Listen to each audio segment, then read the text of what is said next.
Taigi papasakokit, kelintus metus keliaujat per pasaulį su savo šuniukais ir ką čia vykdot, kokią akciją, ką skatinat žmonės daryti?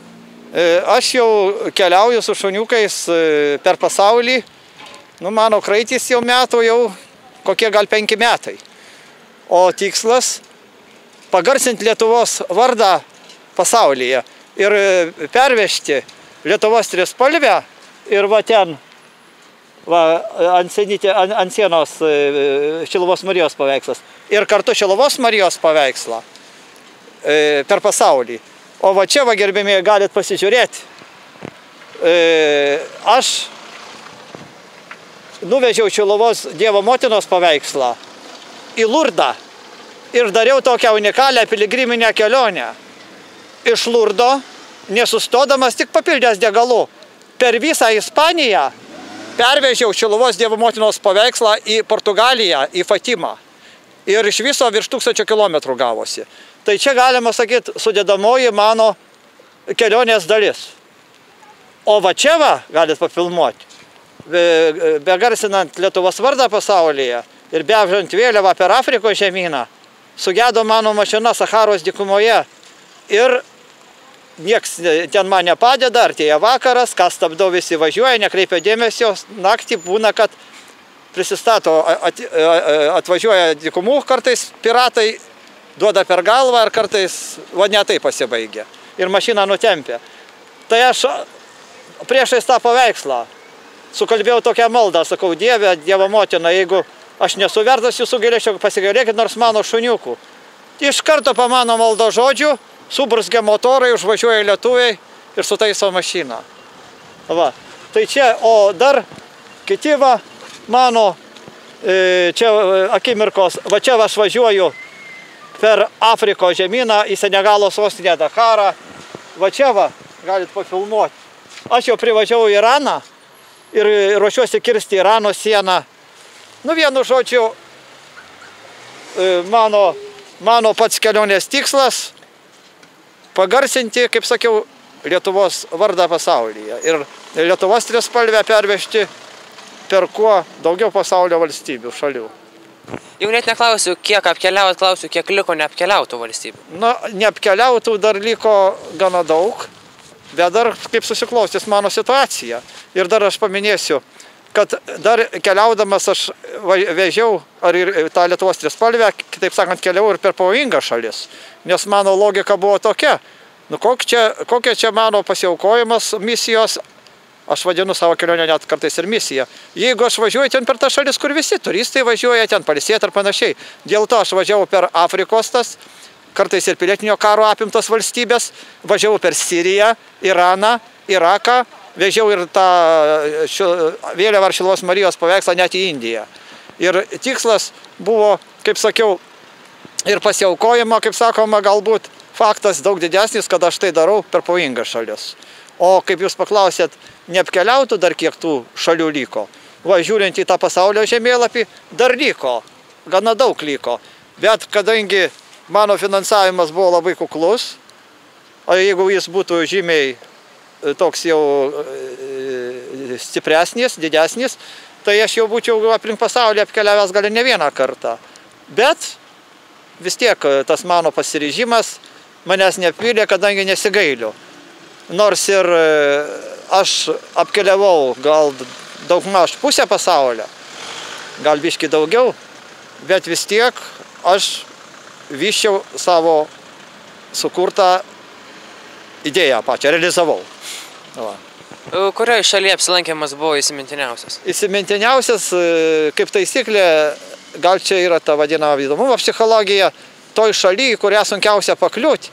Ir toj šaly, kur labai informacija būna apie tą šalį, tokia, kaip sakyt, ar ten pagalvoji, ar ji teisinga, ar jinai neteisinga.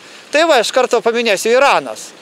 Tai aš, kai suprantat, kiek aš apie tą Iraną buvau girdėjęs čia, tai kai pats pagyvenau toj šaly, tai tikrai man buvo didžiausią įspūdį padarė Iranas. Ir žmonės, žinokit, pirma šalis, kur sužinojęs, kad aš atvykėlis, pasikviečia į svečius ir pavaišina. Ir nemačiau, kad rakina. Į parduotuvės, prie parduotuvių mašinos sustoja, nieks nerakina mašinų. Dviračių nieks neprirakina. Ir kartais piniginės palieka, ir pinigų dar prikimštas. Vagių nėra. Va, ir tai tas labai, ten pinigėliai tai labai smulkus, Irano realai. Bet šalis labai turtinga gyvenant. Jeigu, pavyzdžiui, lyginant su Turkija, Iraną, kai kaimininė šalis Turkija, Iranas, tai viskas pigiau. Jeigu, pavyzdžiui, parai Turkijoje viešbutys, tai, kai litais pavadinkim, tai 150 litų. O ten 15 litų Irane.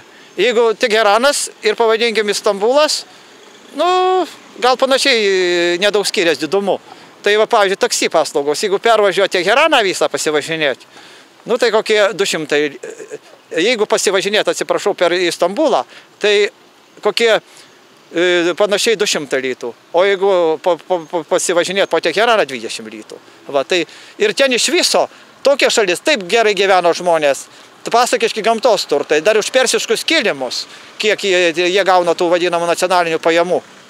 Kad atkreipus dėmesį į Irano pasienio geografinę padėtį, ribojasi su Pakistanu, su Iraku ir su Afganistanu. Tai jeigu jinai nebūtų uždara valstybė ir laisvai atidarytų sienas, tai pusė Irano, pusė Pakistano, pusė Irako ir pusė Afganistano ten suliektų. Ir kažkiek Lietuvos net. Na ir apie tos šuniukus, kiek jūs jų vežiojatės ir ar jie jau nuo pat pradžios, ar jie keičiasi? Jie yra iš viso dabar šiuo metu 4. Keitėsi truputį, nes tava juodė išėjo Anapilin. Va šita juodė išėjo Anapilin. Ir dar buvo veterinarų klaida, kadangi jie nepažino, kas jie yra vargšeliai. Aš įtariau, kad jai reikia daryti operaciją. Aš jai sakiau, kad įtariau, kad gimdos uždegimas, o jie nuginčijo mane ir aš buvau teisus. O jau po to, kada aš jau pakartotinai buvo per vėlų. Tai vietoj jos aš susiauginu tą šuniuką vardu, daviau jam vardą Princas. Tai dabar šuniukų šeima tokia. Mama Pūdė, tėvelis, kaip prisistavau atsuk galvytę, Lojus, dukra Rūdė ir Princas, apie kurį ką tik kalbėjau. Ir televizijos laidos, kiek aš ten dalyvavau, ir jūsų kolegos jau, televizijos laidų žurnalistai, kaip juos jau dažniausiai pavadina? Pirmieji Lietuvos keturkojai keliautojai. Pirmieji, ir aš tai pajuokaudavau dar žaismingai, sakau, jie pralenkė mane.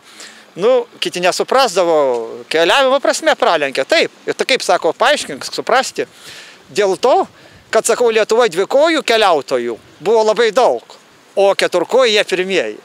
O kas pirma, kaip sakoma, tas nepakartojama. Kaip taisyklė, žiūrėkit, pirmiausiai, kam stato paminklus? Tiems, kurie kažką padaro ypatingo aukščiau tautos, aukščiau valstybės, pirmą. Va, kad ir žiūrėkit, ir šitie šunys kosmonautai rusų, pirmieji. Jie, kaip sakot, buvo pirmieji, tai ir jie turėjo, jeigu prisimenat, jūs neprisimenat, jūsų kolega tai dar matė ir tikriausiai ir tą filmuotą reportažą, tai buvo skafandrai specialiai sukurti tiem šunim. O praėjus kažkiek metų šitie skafandrai buvo parduoti aukcione už didelę kainą. Tai aš pajuokavau, mes tarp kitko važiavom dar per Iraką ir Irake vos manęs nenušovė. Bevažiuojant į Irakų išlindo iš olos tokie kaip Bin Ladenas, nusitaikė automatus į mane ir norėjo šauti. Pamatė mano šuniukus ir, žinokit, pasigailėjo manęs. Tikriausiai susigraudino. Ir buvo, sakau, keli kartai, kai atrodo akistata tiesiog su mirtimi ir kažkas tarsi išplėšia mane iš mirties. Kad tarsi likimas vesdamas pavojų takais kartu saugo. Aišku, Dievui padedant. Ir Šiluvos Marijai. Kad kūčių naktį kalbasi gyvuliai. Tai va, jūs atkreipkite dėmesį, dar visi Lietuvos žmonės, kurie žiūrėsit va šitą internete, šitą filmuotą siužetą, pasižiūrėkit po, tarp Kalėdų ir tarp Naujųjų metų Kakadų laidą. Ten galėsit pamatyti, ką kalbėjo kūčių naktį ir kokius linkėjimus siuntė Pupų dėdė šuniukai. O dabar ką? Skambėk harmonika.